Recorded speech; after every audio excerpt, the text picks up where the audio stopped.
യാത്ര ഇത്ര നാൾ കാത്ത ഭവനത്തിൽ ഞാനും ചെന്നിതാ.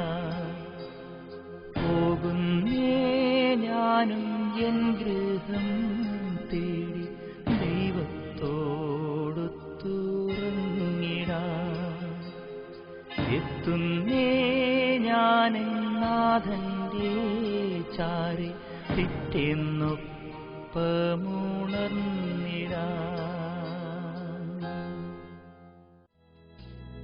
സമയമാം രഥത്തിൽ ഞാൻ സ്വർഗയാത്ര ചെയ്യുന്നു. എൻ സ്വദേശം കാൺമതിനായി ഞാൻ തനിയെ പോകുന്നു. സമയമാം രഥത്തിൽ ഞാൻ സ്വർഗയാത്ര ചെയ്യുന്നു. എൻ സ്വദേശം കാൺമതിനായി ഞാൻ തനിയെ പോകുന്നു.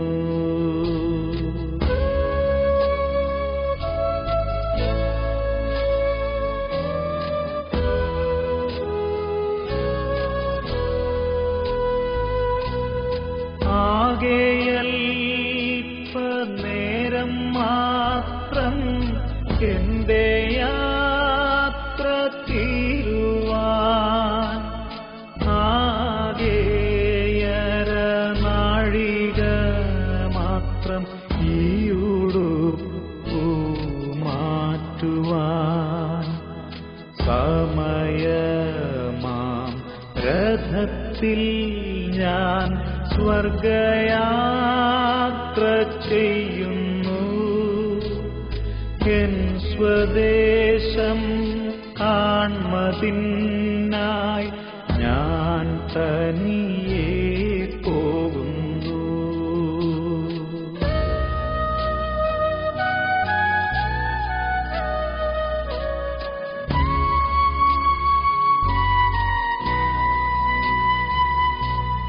രാത്രിയിൽ ഞാൻ ദൈവത്തിൻ്റെ കൈകളിൽ ഉറങ്ങുന്നു. അപ്പോഴുമെൻ രഥത്തിൻ്റെ ചക്രം മുൻപോട്ടോടുന്നു.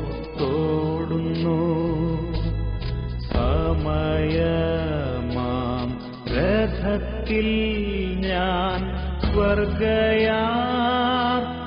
ചെയ്യുന്നു.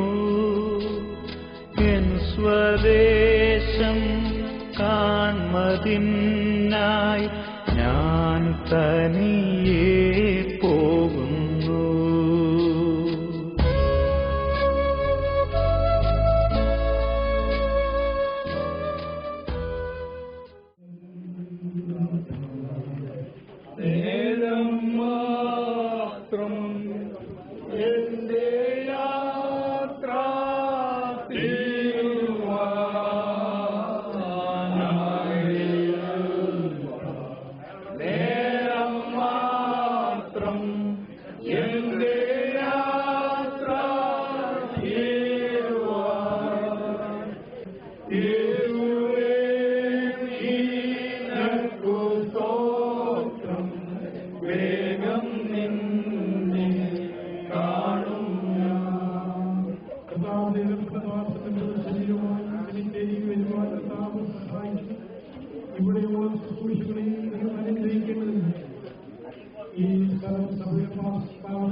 ഞാൻ തന്നെ പുനരുദ്ധാനം ജീവനുമാകുന്നു. എന്നിൽ വിശ്വസിക്കുന്നവൻ മരിച്ചാലും ജീവിക്കുമെന്ന് അരുളിച്ചെയ്ത കർത്താവേ, ഈ ലോകം ഞങ്ങൾക്ക് പ്രതീക്ഷകൾ നൽകുന്ന ലോകമല്ല, ഈ ലോകം ഞങ്ങൾക്ക് പ്രത്യാശ നൽകുന്ന ലോകമല്ല. ഞങ്ങളുടെ പ്രത്യാശ അവിടുത്തെ നിശ്ചിതരായതുകൊണ്ട് സ്തോത്രം ചെയ്യുന്നു. താൻ പ്രിയം വെച്ച ദൈവയുടെ നീരങ്ങളിലേക്ക് എത്തുവാൻ കർത്താവ് കൃപ നൽകിയതുകൊണ്ട് ഞങ്ങൾ സ്തോത്രം ചെയ്ത് കർത്താവേ, ഒരു ദാസന്റെ ശരീരത്തോടുള്ള ബന്ധത്തിലും ഭവനത്തിലും ആരാധനാലയത്തിലും ശുശ്രൂഷകൾക്ക് ശേഷം ഈ സെമിത്തേരിയിലെ ശുശ്രൂഷകൾക്ക് വേണ്ടിയുള്ള വന്നിരിക്കുന്ന കർത്താവേ, തുടർന്നുള്ള ശുശ്രൂഷകൾ അനുഗ്രഹമായി തീരണമേ. പരിശുദ്ധാത്മാവിനും നിറവിലും നിയോഗത്തിലും ദൈവ സാന്നിധ്യത്തിലും ശുശ്രൂഷകൾ നയിക്കപ്പെടുവാൻ വേണ്ടി ഞങ്ങൾ പ്രാർത്ഥിക്കുന്ന കർത്താവേ, നിന്റെ അഭിഷിക്തദാസനെ അതിനുവേണ്ടി ശക്തീകരിക്കണമേ ദൈവമേ. അവിടുത്തെ സാന്നിധ്യം ഞങ്ങളുടെ മധ്യത്തിലുള്ളത് കൊണ്ട് ഞങ്ങൾ സ്തോത്രം ചെയ്യുന്നു. പ്രാർത്ഥന കേട്ടതുകൊണ്ട് ഞങ്ങൾ സ്തോത്രം ചെയ്യുന്നു. യേശുവിൻ നാമത്തിൽ തന്നെ ആമേൻ.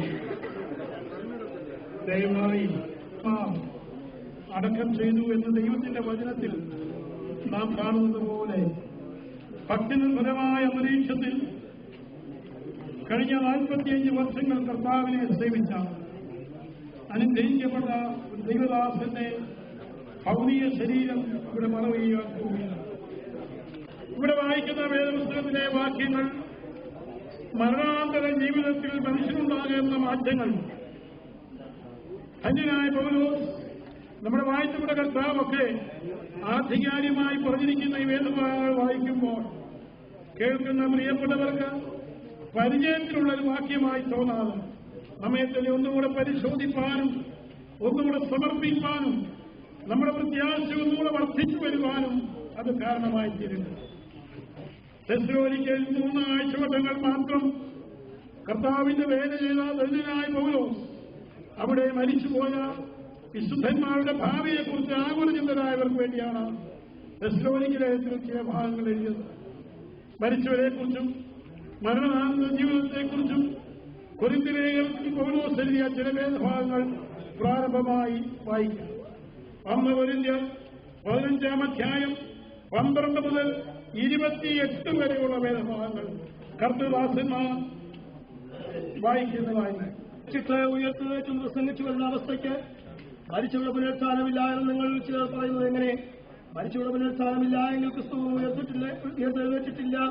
ക്രിസ്തു ഉയർത്തെഴുന്നേറ്റില്ല എങ്കിൽ ഞങ്ങളുടെ പ്രസംഗം വ്യർത്ഥം, നിങ്ങളുടെ വിശ്വാസവും വ്യർത്ഥം. മരിച്ചവർ ഉയർത്തുന്നില്ല എന്ന് വരികിൽ ദൈവം ഉയർപ്പിച്ചിട്ടില്ലാത്ത ക്രിസ്തുവിനെ അവൻ ഉയർപ്പിച്ചു എന്ന് ദൈവത്തിന് വിരോധമായ സാക്ഷ്യം പറയുകയാൽ ഞങ്ങൾ ദൈവത്തിന് കള്ളസാക്ഷികൾ വരും. മരിച്ചവർ ഉയർത്തുന്നില്ല എങ്കിൽ ക്രിസ്തു ഉയർത്തിട്ടില്ല. ക്രിസ്തു ഉയർത്തിട്ടില്ല എങ്കിൽ നിങ്ങളുടെ വിശ്വാസം വ്യർത്ഥമത്രേ. നിങ്ങളിൽ നിന്ന് നിങ്ങളുടെ പാപങ്ങളിലിരിക്കുന്നു. ക്രിസ്തുവിൽ നിന്നുകൊണ്ടവരും നശിച്ചുപോയി. നാം ഈ ആയുസ്സിൽ മാത്രം ക്രിസ്തുവിൽ പ്രത്യാശ വച്ചിരിക്കുന്നുവെങ്കിൽ സകല മനുഷ്യരും അരിഷ്ടന്മാരത്രേ. എന്നാൽ ക്രിസ്തുവിൽ നിന്നുകൊണ്ടവരിൽ ആദ്യപരമായി മരിച്ചവരെയെല്ലാം ഉയർത്തിരിക്കുന്നു. മനുഷ്യൻ മൂലം മരണമുണ്ടാകിയാൽ മരിച്ചവരുടെ പുനരുത്ഥാനവും മനുഷ്യൻ മൂലമുണ്ടായി. ആദാമിൽ എല്ലാവരും മരിക്കുന്നത് പോലെ ക്രിസ്തുവിൽ എല്ലാവരും ജീവിപ്പിക്കപ്പെടും. ഓരോരുത്തരും താന്താന്റെ നിലയിലത്രേ. ആദ്യഫലം ക്രിസ്തു, പിന്നെ ക്രിസ്തുവിന്റെ വരവെങ്കിൽ, പിന്നെ അവസാനം. അന്ന് അവൻ എല്ലാ വാഴ്ചയ്ക്കും അധികാരത്തിനും ശക്തിക്കും നീക്കം വരുത്തിയിട്ട് രാജ്യം പിതാവായ ദൈവത്തെ ഏൽപ്പിക്കും. അവൻ സർവശത്രുക്കളെ കീഴാക്കുവോളം വാഴേണ്ടതാകുന്നു. ഒടുക്കത്തെ ശത്രുവായിട്ട് മരണം നീങ്ങിപ്പോകും. സകലത്തെയും അവനെ കീഴാക്കിയിരിക്കുന്നു എന്നുണ്ടല്ലോ. സകലം അവനെ കീഴ്പ്പെട്ടിരിക്കുന്നു എന്ന് പറഞ്ഞാൽ സകലത്തെ കീഴാക്കിക്കൊടുത്തവൻ ഒഴുകിയെന്ന് സ്പഷ്ടം. എന്നാൽ അവന് സകലവും കീഴ്പ്പെട്ടു വന്ന ശേഷം ദൈവം സകലത്തിലും സകലവുമാകേണ്ടത് പുത്രന്താനും സകലവും തനിക്ക് കീഴാക്കിക്കൊടുത്തവനെ കീഴ്പ്പെട്ടിരിക്കും. 2 കൊരിന്ത്യർ 5-ാം അധ്യായം 1 മുതൽ 10 വരെയുള്ള വേദഭാഗങ്ങൾ. കൂടാരമാകുന്ന ഞങ്ങളുടെ ഭവഭവനം അഴിഞ്ഞുപോയാൽ കൈപ്പണിയല്ലാത്ത നിത്യഭവനമായി ദൈവത്തിന്റെ ദാനമായ കെട്ടിടം ഞങ്ങൾക്ക് സ്വർഗത്തിലുണ്ടെന്ന് അറിയുന്നു. ഈ കൂടാരത്തിൽ ഇറങ്ങിക്കൊണ്ട് ഞങ്ങൾ ഭക്തരായിട്ട് എല്ലാവരും ഉള്ളവരായിരിക്കുന്നു.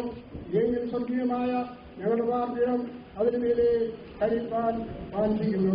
ഒരുവാനെല്ലാം മധ്യമായ ജീവനാൽ നീക്കിപ്പോകേണ്ടതിന് മധ്യമായ ജീവനാൽ നീങ്ങിപ്പോകേണ്ടതിന് നീതിയുണ്ട് പാലിക്കുകയാൽ ഞങ്ങൾ ഈ കൂടാരത്തിൽ ഇരിക്കുന്നിടത്തോളം ഭാരപ്പെട്ടിട്ടായിരുന്നു. അതിനായി ഞങ്ങളെ ഒരുക്കിയത് ആത്മാവിനെ അക്ഷരമായി തന്നിരിക്കുന്ന ദൈവം തന്നെ.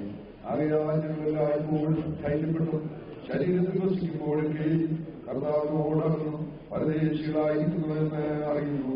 കാഴ്ചയാൽ വിശ്വാസത്താലത്രേ ഞങ്ങൾ നടക്കുന്നത്. ഇങ്ങനെ ഞങ്ങൾ ധൈര്യപ്പെട്ട് ശരീരം വിട്ട് കർത്താവിനോട് വസിപ്പാൻ അധികം ഇഷ്ടപ്പെടുന്നു. അതുകൊണ്ട് ശരീരത്തിൽ വസിച്ചാലും ശരീരം വിട്ടാലും ഞങ്ങൾ അവനെ പ്രസാദിപ്പിക്കുന്നവരാകുവാൻ അഭിമാനിക്കുന്നു. അവൻ ന്യായാസനത്തിനുണ്ടാകുന്നു. ഇവിടെ അവന് ശരീരത്തിലിരിക്കുന്നു. ശരീരം നല്ലതാകി തീയതാകി മരണത്തിന് ശേഷം യാതൊരു ശുശ്രൂഷകൾ കൊണ്ടും ഒരാളെ നിത്യതയിലോ നരകത്തിലോ കൊണ്ടുപോകുവാൻ കഴിയും. നിൽക്കേണ്ടി വരുമെന്നാണ് ധന്യനായ പൗലോസിന് കിട്ടിയ ദൈവീയ വെളിപ്പാടിൽ വിശ്വാസ്യമായി എഴുതിയിരിക്കുന്നത്. നമ്മുടെ കർത്താവ് ഭൂമിയിൽ ജീവിച്ചിരിക്കുമ്പോൾ പറഞ്ഞ ഒരു വേദഭാഗം ഇവിടെ പ്രത്യേകമായി വായിക്കുന്നു. യോഹന്നാന്റെ സുവിശേഷം 5-ാം അധ്യായം 24 മുതൽ 29 വരെയുള്ള വേദഭാഗങ്ങൾ ആമേൻ. ഞാൻ നിങ്ങളോട് പറയുന്നു, എന്റെ വചനം കേട്ട് എന്നെ അയച്ചവനെ വിശ്വസിക്കുന്നവന് നിത്യജീവനുണ്ട്. എന്റെ വചനം കേട്ട് എന്നെ അയച്ചവനിൽ വിശ്വസിക്കുന്നവന് നിത്യജീവനുണ്ട്. അവൻ ന്യായവിധിയിൽ ആകാതെ മരണത്തിൽ നിന്ന് ജീവങ്കലേക്ക് കടന്നിരിക്കുന്നു. ആമേൻ ആമേൻ. ഞാൻ നിങ്ങളോട് പറയുന്നു, മരിച്ചവർ ദൈവപുത്രന്റെ ശബ്ദം കേൾക്കുകയും കേൾക്കുന്നവർ ജീവിക്കുകയും ചെയ്യുന്ന നാഴിക വരുന്നു, ഇപ്പോൾ വന്നുമിരിക്കുന്നു. പിതാവിന് തന്നിൽ തന്നെ ജീവനുള്ളതുപോലെ അവൻ പുത്രൻ തന്നിൽ തന്നെ ജീവനുള്ളവനാകുമാറ് വരം നൽകിയിരിക്കുന്നു. അവൻ മനുഷ്യപുത്രനാകയാൽ ന്യായവിധി നടത്തുവാൻ അവൻ അധികാരവും നൽകിയിരിക്കുന്നു. ഇതിങ്കിൽ ആശ്ചര്യപ്പെടരുത്, കല്ലറകളിലുള്ളവർ എല്ലാവരും അവന്റെ ശബ്ദം കേട്ട് നമ്മുടെ കർത്താവ് പറഞ്ഞ ഈ പദങ്ങൾ നമ്മുടെ ഹൃദയത്തിൽ സംഗ്രഹിക്കണം. കല്ലറകളിലുള്ളവരെല്ലാവരും ദൈവത്തിന്റെ പുത്രന്റെ ശബ്ദം കേൾക്കും. നന്മ ചെയ്തവർ ജീവനായും തിന്മ ചെയ്തവർ ന്യായവിധിക്കായും പുനരുദ്ധാനം ചെയ്യുവാനുള്ള നാഴിക വരും. ശ്രദ്ധിക്കണമേ, നന്മ ചെയ്തവർ ജീവനായും തിന്മ ചെയ്തവർ ന്യായവിധിക്കായി ഉയർത്തെഴുന്നേൽക്കും. ഈ വേദപുസ്തകത്തിൽ നന്മ എന്ന് പറയുന്നത് തന്നെ അയച്ചവനിൽ വിശ്വസിക്കുകയാണ്. യേശു ക്രിസ്തുവിൽ വിശ്വസിക്കുക, അവന്റെ കാൽവരി മരണത്തിൽ വിശ്വസിക്കുക. അങ്ങനെ പാപക്ഷമ പ്രാപിച്ച് അവന്റെ വിശുദ്ധ വചനങ്ങൾ അനുസരിച്ച് സ്നാനപ്പെട്ട് വേർപെട്ട് വിശുദ്ധിയിൽ ജീവിക്കുന്ന ദൈവത്തിന്റെ പൈതലെ നീ ഉയർത്തെഴുന്നേൽപ്പിക്കുമ്പോൾ നിശ്ചയതയ്ക്കായി ദൈവം നമ്മെ ഒരുക്കുകയാണ്. വിശ്വാസമുള്ള ദൈവമക്കൾ കരങ്ങൾ ഉയർത്തി ദൈവത്തിന്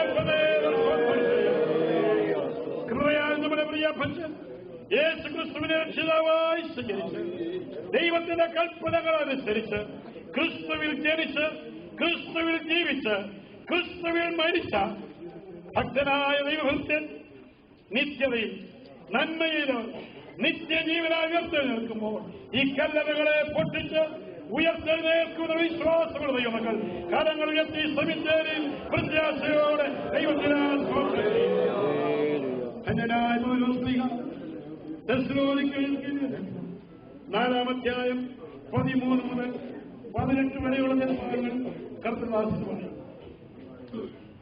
സഹോദരൻ, നിദ്രകൊള്ളുന്നവരെ കുറിച്ച് അറിവില്ലാതിരിക്കരുത് എന്ന് ഞങ്ങൾ ആഗ്രഹിക്കുന്നു. നിദ്രകൊള്ളുന്നവരെ കുറിച്ച് നമുക്ക് അറിവുണ്ടായിരിക്കണം. വേദപുസ്തകത്തിൽ പറയുന്ന പ്രത്യേകം കാര്യങ്ങളുണ്ട്. അനുഭവം മാത്രം പോരാ, അറിവ് ദൈവമക്കൾക്കുണ്ടായിരിക്കണം. സ്വർഗമെന്ന് പറഞ്ഞാൽ എന്താണ്? നരകമെന്ന് പറഞ്ഞാൽ എന്താണ്? നിത്യത എന്ന് പറഞ്ഞാൽ എന്താണ്? മരണാനന്തര ജീവിതം എന്ന് പറഞ്ഞാൽ എന്താണെന്നുള്ള ആഴമേറിയ അറിവുകൾ ദൈവമക്കൾക്കുണ്ടായിരിക്കണം. പൗലോസിനെ പറയുമ്പോൾ നിദ്ര കൊള്ളുന്നവരെ കുറിച്ച് നിങ്ങൾക്ക് അറിവില്ലാത്തവരായിരിക്കരുത്. അറിവ് യേശു മരിക്കുകയും ജീവിച്ചെഴുന്നേൽക്കുകയും ചെയ്തു എന്ന് നാം വിശ്വസിക്കുന്നു. എങ്കിൽ അങ്ങനെ തന്നെ ദൈവം നിദ്ര കൊണ്ടുവരെയും യേശു മുഖാന്തരവനോടുകൂടെ വരുത്തും. കർത്താവിന്റെ പ്രത്യക്ഷത വരെ ജീവനോട് ശേഷിക്കുന്നവരായ നാം നിദ്ര കൊണ്ടവർക്ക് മുമ്പാകെയില്ല എന്ന് ഞങ്ങൾ കർത്താവിന്റെ വചനത്താൽ നിങ്ങളോട് പറയുന്നു. കർത്താവ് താൻ ഗംഭീരനാദത്തോടും പ്രധാന ദൂതന ശബ്ദത്തോടും ദൈവത്തിന്റെ കാഹളത്തോടും കൂടെ സ്വർഗത്തിൽ ഇറങ്ങി വരികയും ക്രിസ്തുവിൽ മരിച്ചവർ മുമ്പേ ഉയർത്തെഴുന്നേൽക്കുകയും ചെയ്യും. പിന്നെ ജീവനോട് ശേഷിക്കുന്ന നാം അവരോട് ഒരുമിച്ച് ആകാശത്തിൽ കർത്താവിനെതിരേൽപ്പാൻ ആകാശമേഘങ്ങൾ എടുക്കപ്പെടും. ഈ സമയത്തേതിൽ നാം നിൽക്കുന്നത് സത്യമാണെങ്കിൽ ഈ തിരുവഴുത്തിൽ പറയുന്നത് പോലെ നാം ചവിട്ടി നിൽക്കുന്ന ഭൂമി മാറിപ്പോയാലും നമ്മുടെ തലയ്ക്ക് മീതെയുള്ള ആകാശം മാറിപ്പോയാലും ദൈവത്തിന്റെ വചനത്തിന് മാറ്റമില്ല. കർത്താവ് താൻ ഗംഭീരനാദത്തോടും പ്രധാന ദൂതന്റെ ശബ്ദത്തോടും ദൈവത്തിന്റെ കാഹളത്തോടും കൂടെ സ്വർഗത്തിൽ നിന്ന് ഇറങ്ങി വരും. ക്രിസ്തുവിൽ മരിച്ചവർ മുൻപേ ഉയർത്തെഴുന്നേൽക്കും. ഇപ്പോൾ കാഹളം ധ്വനിച്ചാൽ നാം രൂപാന്തരപ്പെടുന്നതിന് മുമ്പ് കർത്തൃദാസൻ ഉയർത്തെഴുന്നേൽക്കുമെന്നാണ് ദൈവത്തിന് വചനം നമ്മെ പഠിപ്പിക്കുന്നത്. ഇങ്ങനെ നാം എപ്പോഴും കർത്താവിനോട് കൂടെ ആയിരിക്കും. ദൈവങ്ങളെ പ്രത്യാശയില്ലാത്തവരെ പോലെ നാം ദുഃഖിക്കാതിരിക്കേണ്ടത് പൗലോസിനെതിയ തന്റെ സൂര്യകൾ ചലിപ്പിച്ചത് ദൈവമകൾ ഓർക്കണം. ഞാൻ പല സെമിത്തേരികളിൽ സംസ്കാര ശുശ്രൂഷകൾ വീടുകളിൽ ചെല്ലുമ്പോൾ അവിടുത്തെ തന്നെത്താനുള്ള അടി തലമുടി വെച്ച് പറിക്കുന്നത് വെട്ടിയെ പിടിക്കുന്നത് കാണുമ്പോൾ ഒരു പ്രത്യാശമില്ലാത്തവരായിപ്പോയല്ലോ എന്ന് ഞാൻ ഓർക്കുന്നുണ്ട്. എന്നാൽ നമ്മുടെ അപ്പശുദ്ധമായ വിട്ട് കടന്നുപോയപ്പോൾ തന്റെ മക്കൾക്കും സംഘവിശ്വാസികൾക്കും ദൈവദാസന്മാർക്കും സമാധാനത്തോടെ വേദനയില്ലെന്നല്ല ഇവിടെ നിൽക്കുവാൻ കഴിയുന്നത് നമ്മുടെ കർത്താവ് തന്ന പ്രത്യാശയാണ്. ലോകത്തിലാർക്കുമില്ലാത്ത പ്രത്യാശ ദൈവം നമുക്ക് തന്നതോർത്ത് ദൈവമക്കൾ കരങ്ങൾ ഉയർത്തി നമ്മുടെ കർത്താവിനെ സ്തോത്രം ചെയ്യണം. അത് ലംഘിക്കേണ്ട കാര്യമില്ല. ഇതാ നമ്മുടെ വലിയ പ്രത്യാശ. ദൈവങ്ങളെ കൊണ്ട് അന്യോന്യം ആശ്വസിപ്പിച്ചു കൊള്ളുകയും ഈ മരണം കൊണ്ട് നമ്മുടെ ജീവിതം തീരും. ഈ മരണത്തിനപ്പുറത്ത് നന്മ ചെയ്തവർ നിത്യജീവനാണ്, തിന്മ ചെയ്തവർ നിത്യ ശിക്ഷാവിധിക്കായും ഉയർത്തുന്നു. കർത്താവ് വരും, കാഹളം ധ്വനിക്കും, മരിച്ചവർ അക്ഷയരായി ഉയർത്തും. ഈ പ്രത്യാശയോടെ ആദ്യ ദൈവദാസൻ CK ജോൺ അവരുടെ ഈ കല്ലറയിൽ വെക്കുവാൻ കാഹളം ധ്വനിക്കുന്ന സമയം വരെ തന്റെ മൃത ശരീരം ഈ കല്ലറയിൽ കാഹളം ധ്വനിക്കുമ്പോൾ ഈ കല്ലറകൾ തുടരും. വിന്മയമായ തേജസ്സുള്ള, ആരോഗ്യമുള്ള, തേജസ്സുള്ള വിന്മയമായ ശരീരത്തോടെ താൻ ഉയർത്തേക്കുന്ന പ്രത്യാശയോടെയാണ് നാം ഈ ശ്രമിച്ചേരിയുന്നത്. ഇപ്പോൾ ഉത്തരവാദിത്തപ്പെട്ട പ്രിയപ്പെട്ടവർ മുഖം മൂടി വെട്ടി അക്കുഴിയിൽ ഇറക്കി വെക്കുന്നതായിരുന്നു.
വെളിപ്പാട് പുസ്തകം 21-ാം അധ്യായം 1 മുതൽ 5 വരെയുള്ള വേദഭാഗം. കർത്തൃദാസന്റെ ആകാശം 3-ാമത്തെ ഭൂമി ഒഴിഞ്ഞുപോയി, സമുദ്രമിനിയില്ല. പുതിയ യെരൂശലേം എന്ന വിശുദ്ധ നഗരം ഭർത്താവിനായി അലങ്കരിച്ചിട്ടുള്ള മണവാട്ടിയെ പോലെ ഒരുങ്ങി സ്വർഗത്തിൽ നിന്ന് ദൈവസ്ഥാനത്തിൽ തന്നെ ഇറങ്ങുന്നത് ഞാൻ കണ്ടു. സിംഹാസനത്തിൽ നിന്നൊരു മഹാശബ്ദം പറയുന്നതായി ഞാൻ കേട്ടത്, ഇതാ മനുഷ്യരോടുകൂടെ ദൈവത്തിന്റെ കൂടാരം, അവനവരോടുകൂടെ വസിക്കും, അവൻ അവരുടെ ദൈവമായിരിക്കും. ദൈവത്താൻ അവരുടെ ദൈവമായി അവരോടുകൂടി ഇരിക്കും. അവനവരുടെ കണ്ണിൽ നിന്ന് കണ്ണുനീരെല്ലാം തുടച്ചു കളയും. ഇനി മരണമുണ്ടാകുകയില്ല, ദുഃഖവും മുറവിളിയും കഷ്ടതയും ഇനി ഉണ്ടാകില്ല. ഒന്നാമത്തത് കഴിഞ്ഞുപോയി. സിംഹാസനത്തിലിരിക്കുന്നവൻ ഇതാ ഞാൻ സകലതും പുതുതായിരിക്കുന്നു എന്ന് അരുളി ചെയ്തു. എഴുതുക, ഈ വചനം വിശ്വാസയോഗ്യവും സത്യമാകുന്നു എന്നവൻ കൽപ്പിച്ചു. ഈ ശുശ്രൂഷയുടെ അവസാനത്തെ സമയങ്ങളാണ്.